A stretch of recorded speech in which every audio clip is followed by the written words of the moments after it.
前闺蜜冷薰的生日，也是我妈忌日。当我看到冷薰跟鹿晗川一起挑生日蛋糕的那一瞬间，我就知道这个抢了我父亲的前闺蜜会再一次抢走我的丈夫，但我不会让她如愿。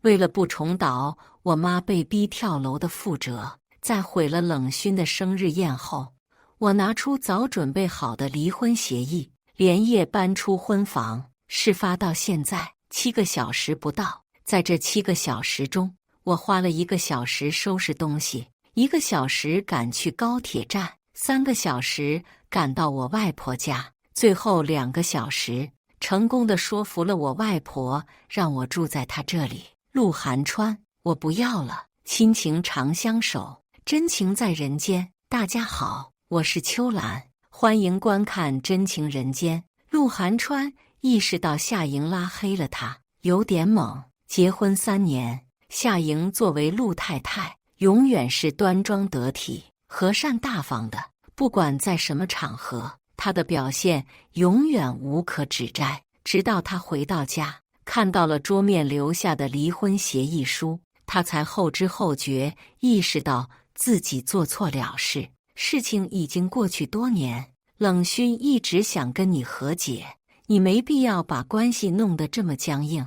今天是冷薰生日，他作为长辈给你敬酒，你该接着。年轻的时候可以拿原生家庭当借口，现在若不能自我调节，只能说明你还不够成熟。你这样的状态，让我怎么跟你生孩子？鹿晗川捡起桌面的离婚协议书，看清里面内容。他把协议书放到桌面，他没觉得自己做错。不管夏莹接受还是不接受，冷薰早就从她的闺蜜变成她的后妈。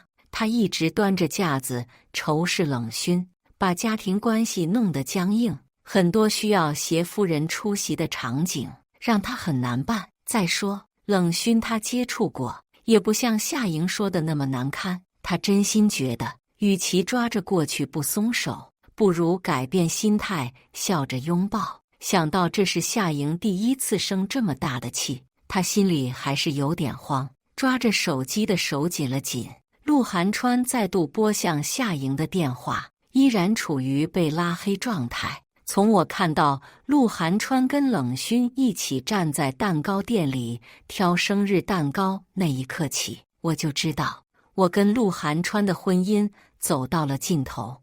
为了不重蹈我妈的覆辙，在毁了冷薰的生日宴后，我便收拾了行李，搬出了我跟鹿晗川的婚房。事发到现在7个小时不到，在这7个小时中，我花了1个小时收拾东西，1个小时赶去高铁站，3个小时赶到我外婆家，最后2个小时成功地说服了我外婆，让我住在她这里。外婆，我早说过了，你看人的眼光不行，以前给我妈挑了个渣男，现在又给我介绍个人渣，我们母女都被你毁了，你得负责。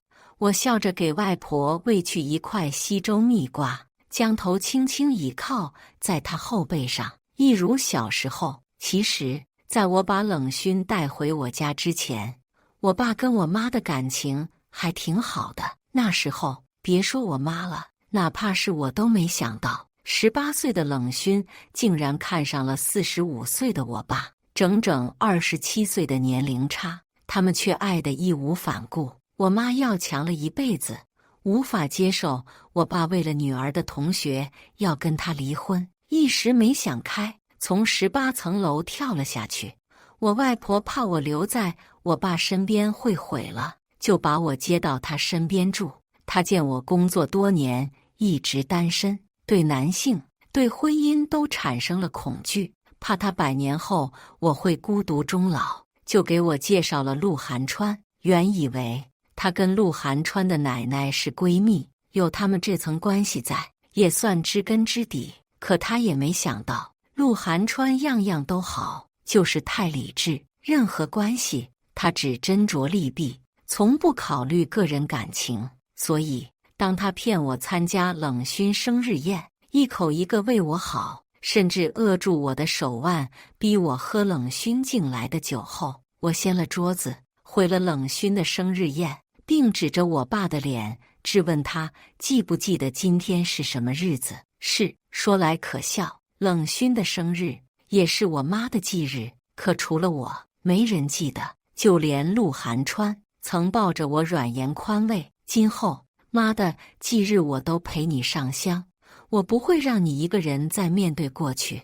偏偏就在我妈忌日当天，在繁华市区和萧梁墓园中间，他选择将车子开向了繁华的市区，被他抓着手走进奢华富贵的酒店大堂，目之所及都是冷勋冷艳美丽的生日立牌，有他个人的，还有他跟我爸甜蜜拥吻的。进了包厢，冷勋一身淡紫色裹胸长裙，栗色大卷发披散在背后，女主人姿态坐在主位，好几克拉的钻戒戴在她白皙骨感的手指上，几乎要得我眼疼。我妈活着的时候曾跟我爸说过，她40岁生日想让他送一枚钻戒，不需要太贵，几万块就好。可我妈40岁生日那天，我爸却压根没回家，最后还是我用自己的压岁钱给我妈买了个钻戒。冷勋这枚钻戒我也有，陆寒川去年结婚纪念日的时候送过我300多万，不想去看，却还是忍不住看了眼，注意到我爸望向冷勋，一脸宠溺，见他肩上有根头发，还帮他捡起扔掉，这般细微入质的照顾，我妈从未体会过。我狠狠咬住舌尖，浑身在颤抖。夏莹，你来了，今天能在这里看到你，我真的很高兴。冷勋的目光先从陆寒川脸上逡巡一圈，继而淡淡扫向我。他款款起身，镶钻的美甲在灯光下跟透明高脚杯香灰交映，酒红色的液体在杯里转了一圈又一圈。陆寒川见我不领冷勋的情，他捡起桌上的酒替我喝了，可他一杯酒还没喝完，我率先掀了桌子。我至今还记得，当满桌摆盘精致、价格昂贵的食物砸落到地面的时候，陆寒川望向我的那个眼神，失望、不满，还有嫌弃。向来端庄的陆太太，今天不端庄了，给他丢脸了。细细想来，自认识陆寒川以来，他还是头一回用那样的眼神望着我。刚认识那段时间，我们像普通情侣一样爬过山，看过夕阳，一起露营，一起追星星。新婚之夜，他向我许诺，他这辈子都不会让我受委屈。我不喜欢做的事，他永远不会勉强我做。我爸犯下的错，他绝不会犯。那时冷勋还没把主意打到他身上。当我意识到他的不对劲，去调查后才知道，原来早从去年开始，冷勋一直打着要跟我修复关系的幌子，暗地里接触陆寒川，整整1年啊！陆寒川愣是没在我面前提及一星半点。我不是没想过要把陆寒川当作港湾，试着信任他，但我庆幸我一直对他有所保留，以至于在出现问题的第一时间，我能及时抽身。冷勋的背叛，我妈的去世，让我早就养成了无法信任人的习惯。因为这个习惯，我这3年随时准备着。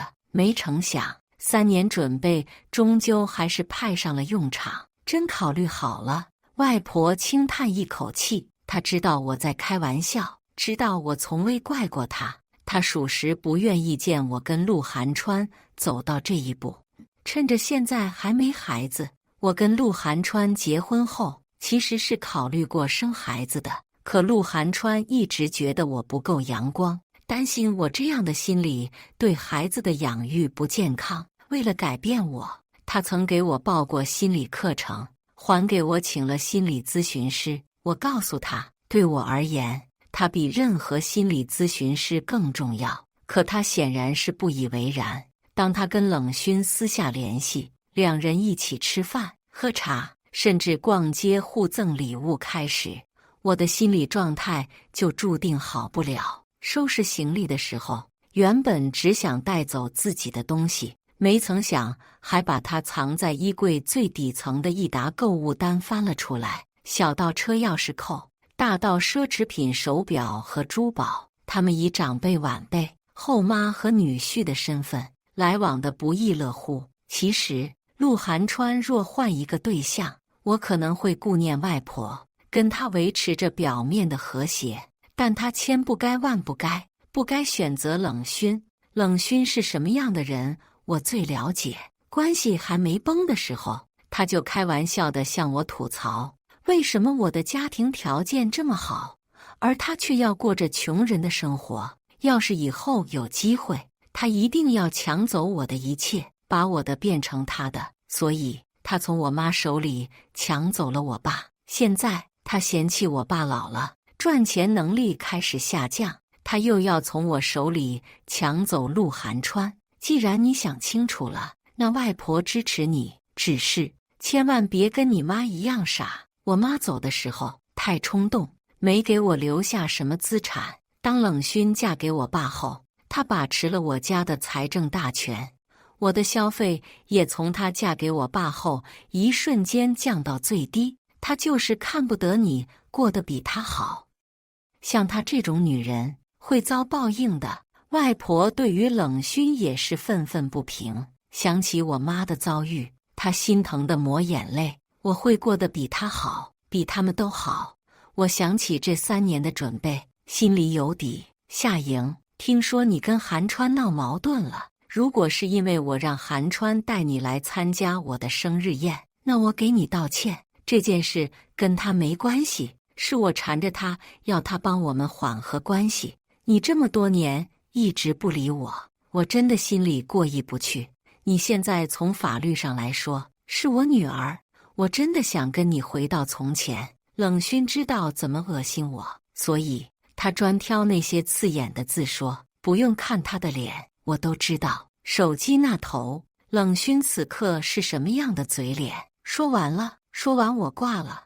我早就拉黑了冷勋的电话号码，这次不知道他用了谁的电话打给我，我才误接了，着实被恶心的不行。看来以后陌生号码我也不能接。夏莹，事情已经发生了，你躲起来就能当做一切没发生。不管你愿意还是不愿意，我现在的身份是你改变不了的。冷勋怕我挂了电话，他立刻着重语气，果然是换了身份，说话也不再像以前那般唯唯诺诺，整天跟着我缠着我，一口一个莹莹，而是直呼其名了。我没想改变，你想捡我扔的垃圾，我无所谓，你捡就好。我爸那种渣男，我早就不认了。至于陆寒川，他不是想抢吗？我也送给他，你知道了。夏莹还不知道，我知道他过去1年在暗中接触陆寒川。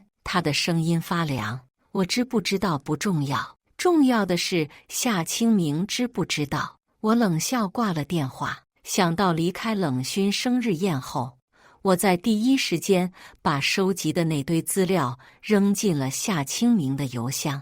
我等着看他们狗咬狗一嘴毛。至于陆寒川，他若答应离婚，一切好商量；若他不答应，那只能起诉离婚。而起诉离婚，我得到的只会更多。陆总，今天怎么没带陆夫人一个人出席这种要带家属的活动？陆总很反常呢。陆寒川刚坐下来，旁人确定夏莹没跟着，忙揶揄起来。圈里人都知道，陆寒川跟夏莹是模范夫妻，只要能带家属的，陆寒川身边永远都是夏莹。下次陆寒川脸上有点难看，想到夏莹搬出去已经1个多星期，而在这1个多星期里，不管他用什么方式联系他，他永远都是一句话：离婚协议签了吗？他就烦躁。平时夏莹陪着，有些信息他还能通过他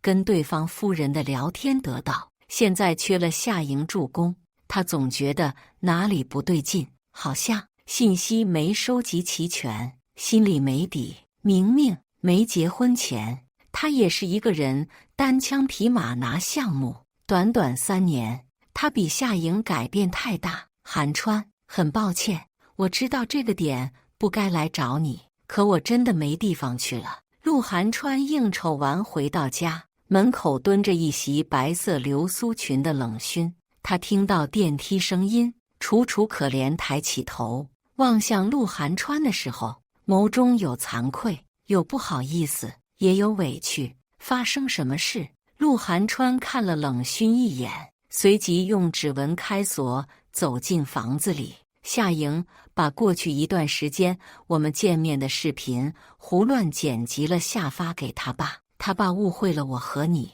把我赶了出来。冷薰扫视着陆寒川跟夏莹的婚房，明明跟着夏清明已经见惯大场面，可那些场面在陆寒川这满墙的收藏品下突然变得微不足道。他收起眸中乍泄的贪婪，借着长发遮住表情，把自己的柔弱无依展现得淋漓尽致。他胡闹是在生我的气，你不要怪他，我会跟他解释清楚，届时让他来家里给你和岳父道歉。陆寒川直到现在也不认为夏莹跟他闹离婚是真想离，他笃定他是闹脾气，在等着他去哄他。我觉得他更气的是我，你也是受了我的连累。我从认识夏莹的时候就知道，他认准一件事便不可能更改，是我想要的太多，我不该让你帮我。冷薰话落，手扶着头，人做出要晕倒的架势。怎么了？要不要送你去医院？陆寒川蹙眉，看着冷薰的样子，他犹豫了会，最后还是扶住了他。今天一天没吃东西，可能有点低血糖，我能不能在你这里借住一晚？明天等我想好怎么解释再回去。冷薰当年就是用借住这一招，才在夏莹和他妈妈的眼皮底下，半夜跟夏清明厮混到一块。他准备故技重施，夏清明的确跟他吵架了，但在他拼死否认下，夏清明给他道歉了。是他执意要走，夏清明怎么都留不下，随便你。陆寒川见冷薰的确不舒服，嘴唇都白了，念在他是夏莹名义上家人的份上，他松开他，转身自己回房。冷薰目的达到一半，听着陆寒川关门的声音，他拿出手机拍了一张自拍照，然后发给了夏莹。夏莹是拉黑了他，但今天为了联系夏莹，他重新办了张电话卡。这一夜他没反锁房门，在房中等了陆寒川一整夜。可让他失望了，陆寒川并没有像夏清明一般闯进他的房间。冷薰意识到，哪怕他铺垫了1年，也确认陆寒川不排斥他，可想让两人的关系更进一步，他就必须要制造点别的契机。看到冷薰照片的时候，我正陪外婆在超市买菜，就这么张单人照，有没有双人的？有尺度的？我没什么情绪的编辑了一条信息回过去，此刻心都滴血了吧？还在装作无所谓。夏莹，你在我包厢掀桌子的时候，满眼的痛不欲生更真实。冷薰怕回信息会被我抓到把柄，他立刻把电话拨了过来。不演了，这才是你的真面目。看你演了几年，你再不把真面目暴露出来，我都快忘了你这副恶心的嘴脸长什么样。我听着手机那头冷笑的冷薰，自从她嫁给我爸后，一直端着后妈的姿态，开口闭口都是虚伪的关心和假意的照顾，我早就腻味了。你不是一直希望我跟你爸离婚吗？恭喜你，马上要实现愿望了。我昨晚跟你爸提了离婚，要是不意外，1个月后你爸就是你的了。我再也不会跟你抢。冷薰不顾外人眼光，非要嫁给夏清明。一方面是为了夏家的奢华生活，另外一方面是他羡慕夏清明对我的父爱。他父亲从小对他非打即骂，他这辈子都没体会过父爱，所以他牺牲自己年轻美貌的肉体，换来了夏清明多年的爱。别人眼里的不值得，在他眼里值爆了。你确定他舍得跟你离婚？万一他不离呢？我知道冷勋这是想踢开夏清明，勾搭陆寒川。毕竟陆寒川年轻帅气，多金有权，不像夏清明年龄大，身材发福。近年来受大环境影响，资产也缩水不少。两相对比，陆寒川完胜。可冷勋想离婚，不代表夏清明也是这么想的。夏清明为了冷勋，跟多年发妻离了婚，唯一的独生女也不认他。现在若再跟冷勋离婚，那他就成了一个笑话。这点就不用你操心了，我自有办法。毕竟你爸在我面前就像只被驯化的狗，我让他向左，他就不敢往右。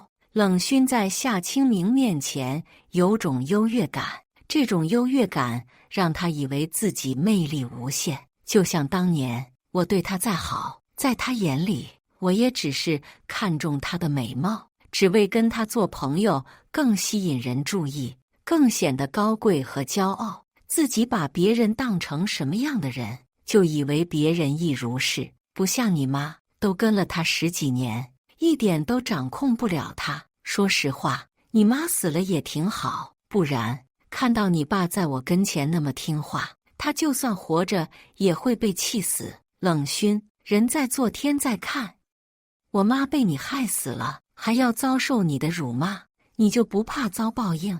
我听到他恬不知耻地提到我妈，握着手机的手紧了紧。我告诉自己，再等等，报应很快会来的。冷勋害怕我录音，意识到自己说了不该说的话，担心人设崩塌，他匆匆挂了电话。打我电话有多嚣张，现在就有多狼狈。之后我确定陆寒川是不会签离婚协议了，也没知会他，直接去法院起诉离婚。第一次起诉，大概率不会判离，明知得不到结果，我却非要起诉。我是为了制造舆论。陆寒川的科技公司明年要上市了，时间拖得越久，距离他公司上市越近，我们越离不了。所以当他的律师接到法院那边的消息，陆寒川也熬不下去，他连夜出现在了我面前。看来你这段时间不是不知道我在哪，而是不想过来找我面谈。陆寒川找过来的时候已经是半夜，我穿着没嫁人之前的粉色睡衣，任由墨发披散在背后，一边打着哈欠，一边让开路，让他进来。夏莹，你闹够了。陆寒川还穿着上班的西服，他直直盯着我，一瞬间便扼住我手腕，眉宇之间都是不耐。我给过你时间，是你不配合我。既然你不答应和平离婚，那我只能起诉。我感受过陆寒川的力量，自然知道挣扎不过他，也没有挣扎，任由他扼住我的手腕。我唇边轻勾，泛着冷淡疏离的笑。就因为这么点事，你要跟我离婚？陆寒川怎么都想不通，不就是跟冷勋联手，把我骗去他的生日宴？不就是扼住我的手腕，强行将我带进包厢，且替我喝了杯冷勋敬过来的酒吗？我至于跟他离婚？是，就因为这么点事，我跟你过不下去了。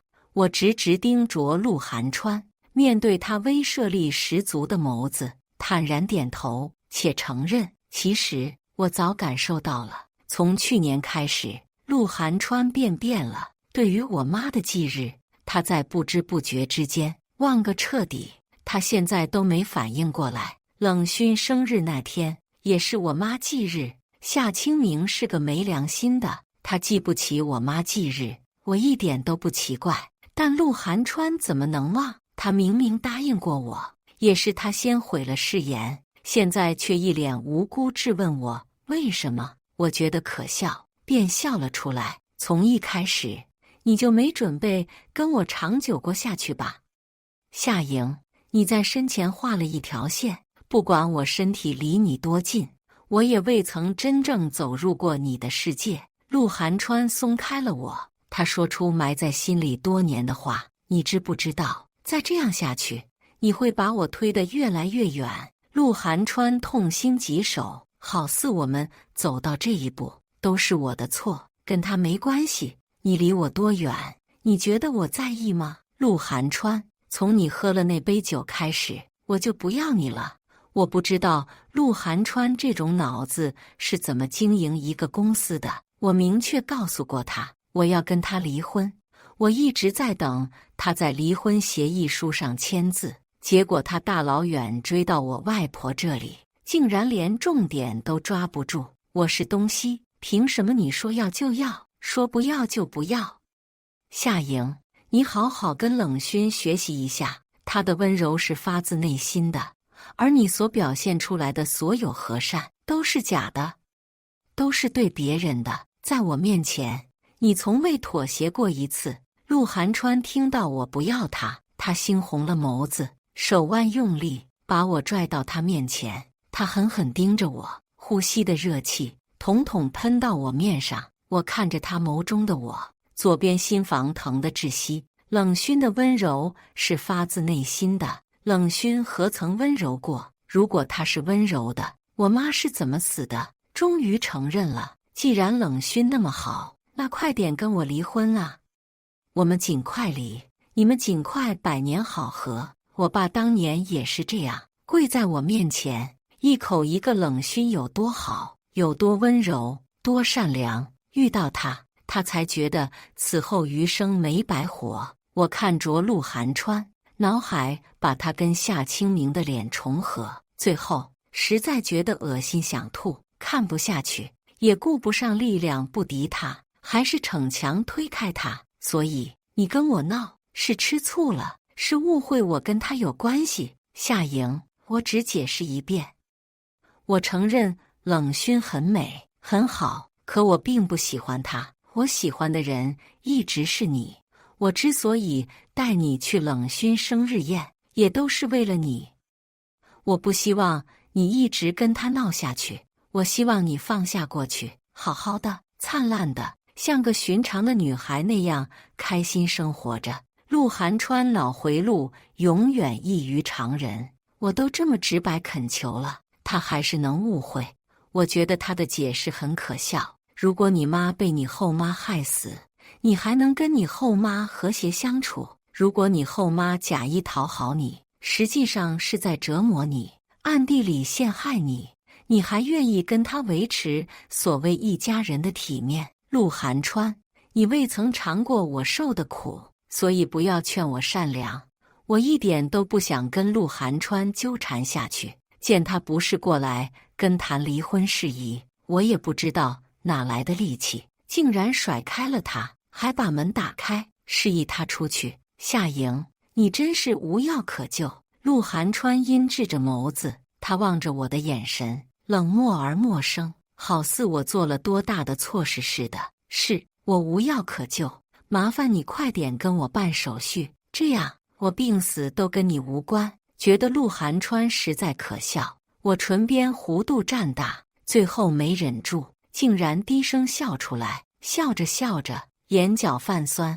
我在眼泪出来之前擦掉，我的泪早在我妈死的那天就流光了。陆寒川，不配我为他落泪。法院那边，你撤诉离婚协议，我明天签好字，一起去民政局。最后，陆寒川走了。这一夜，他住在外婆家乡的酒店里。次日一早，我们一起回去。民政局工作人员看出陆寒川不太情愿，一而再遵循他的意见，问他是否真的要跟我离婚，帮我们办吧。最后他自己给出答案，我听到后轻轻舒出一口气，还真怕他临时反悔。毕竟离个婚，我分了他不少钱，他当前没彻底反应过来，也对我还有几分情面，所以我提出的那些条件他一一答应了。若他对我最后那点情分耗光，他估计就不太情愿。夏莹，你怎么真跟寒川闹到这一步？我终究是来迟了吗？我说过会当面跟你解释，你为什么不听？我跟你爸是在闹离婚，可我跟韩川真是清白的。他送我那些礼物都是以你的名义，他心里只有你，而我，不管你如何看待我，在我心里，你一直是我最重要的朋友，曾经的家人。冷勋看到我们从民政局出来，忙不迭从他豪车里下来，做出一副痛心疾首的样子。他这时间挑得真好，不早不晚，能看到我们预约离婚，能在陆寒川面前刷个好感，还以为能欣赏到我的落寞，一举多得。还没跟夏清明离婚，已经把自己从夏家摘出去了。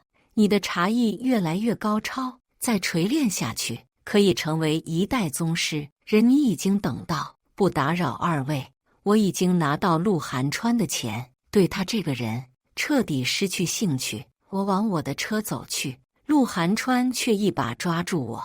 你都知道了，为什么不早点告诉我？我可以解释的。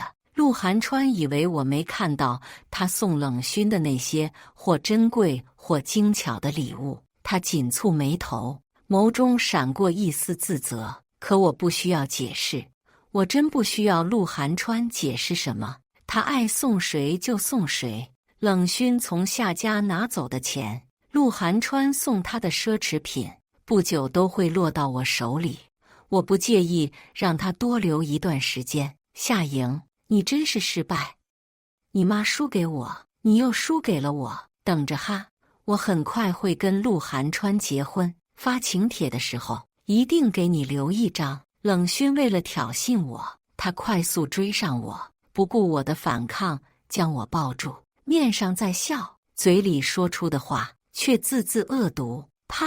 我早就想打他了，平时没机会，现在他主动送上钱，我是不可能再忍下去。爽！打完一耳光，手心都震麻，但不得不说很爽。冷勋为了维持他的人设，是不可能追究我责任的，所以我趁着冷勋亚裔政治的时候，又甩了一耳光过去。夏莹，你实在太过分了。当我打上头，准备打第3耳光的时候，陆寒川终于反应过来，他抓住了我的手腕。我后面还有更过分的，你们等着！我把手从他手里狠狠抽出去，转身钻进车里。1个月后，我跟陆寒川正式办理了离婚手续，拿到了离婚证。而冷勋和夏清明因为夏氏的突然破产，夏清明被捕入狱，所以冷勋不仅没能见到夏清明，更无法办理离婚手续。他原本以为踢了夏清明，恶心走我，搞定陆寒川，他的人生可以实现3连跳。可惜在他准备第2跳的时候，被夏氏破产狠狠击垮，不仅嫁不了陆寒川，更要替夏清明背负巨额负债。夏莹，是你对不对？这一切是你做的，你真是狠啊！连自己亲生父亲都算计。夏氏是你父亲和你母亲一手创立，为了报复我们，你连他都不要了。还有陆寒川，这3年你一直在利用他，陪他参加商业活动，利用陆太太的身份，你暗中勾结夏氏竞争对手，从内到外一点点击垮了夏氏。冷勋知道我这3年做了什么的时候，已经是半年以后。那时候夏清明的案子还没判，而冷勋因为是夏清明妻子，一并承担了夏清明的债务。他被人追债追得狼狈，竟然堵在我门口。你不是要嫁给陆寒川吗？怎么不找他去？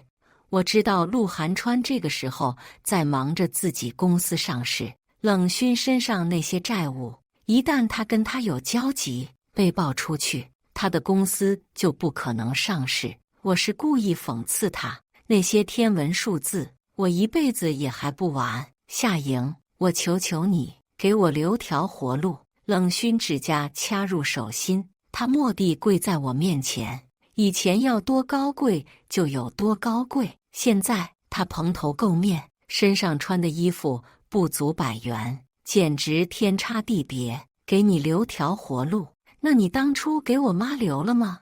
我给了身后保镖一个眼神，他们把冷勋架到马路边，我的车子从他面前开过，溅起一片污水，砸到他脸上，他目光呆滞，然后径直冲向后方的一辆车，当场死亡。又1个月后，鹿晗川公司上市失败了，倒不是我弄的手脚，但具体是什么原因，我并不关心。在鹿晗川公司上市失败后，鹿晗川曾找过我，他说他想起来了，冷勋生日那天是我妈忌日，他为他的所作所为向我道歉，还说如果我愿意原谅他，他就再陪我去一次我妈墓园。我笑着拒绝了他，沉默半晌，他自言自语：为什么每年都记得的，偏偏今年忘了？我知道为什么，却没回答他，他自己都没注意到。他虽然口口声声说喜欢的人是我，说一切都是为了我，可他跟我爸一样被冷勋扮演的形象迷住了。哪怕他可能的确没跟冷勋发生什么，在之后，我陪着我外婆，用着鹿晗川分给我的钱，过着不愁吃喝、悠然自得的日子。虽然简单些，但胜在舒心。感谢大家的观看，欢迎大家在下方评论区讨论。如果你喜欢这类故事，记得点击订阅真情人间，并分享给更多的人，这会对我帮助很大。再次感谢大家的观看。